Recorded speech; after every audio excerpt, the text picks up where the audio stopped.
Well, West Maui remained isolated for over a week. Dozens of power lines went down during the Lahaina fire and many onto the highway, which is now, as you saw, open again.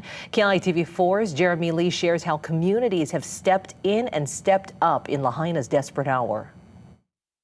It has been a week for collective grieving. Pull them up on the side, see what you need. I've been trying my life. I just see it for the first time. I was raised in this town. I understand. We're looking at people need to find closure before we start to continue where we're going in the next direction. And one of those things is right now is immediate to make sure that we can provide for our community because everything is in shambles. It's going to be a long one, and definitely there's mental health needs that need to happen now. It's very difficult to focus on and understand what that looks like for us. There's not much communication out there about the real magnitude of what we experienced in Lahaina. I shot these images in West Maui this last week, isolated and battered. With 2 hurricane season storm systems approaching, the push now is for sustainable solutions.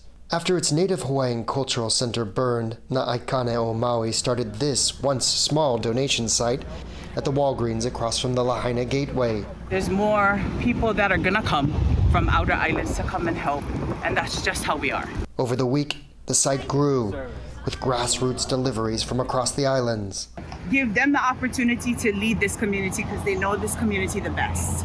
Yeah, so that's one of them, Uncle Keamuku Kapu in the red vest over there. Choke up sometimes because you see your town just all of a sudden just disappear.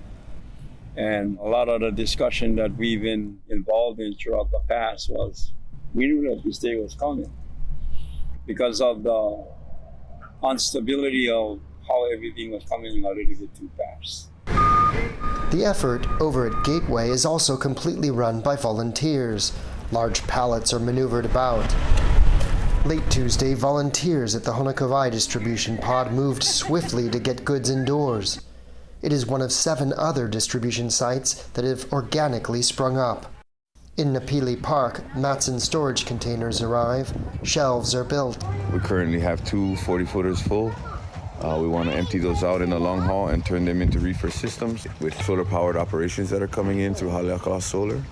Access is changing now, with the governor making the move to reopen the highway.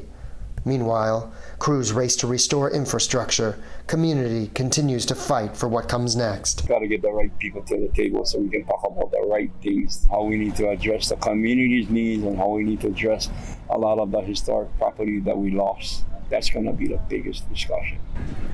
Jeremy Lee, KITV4 Island News.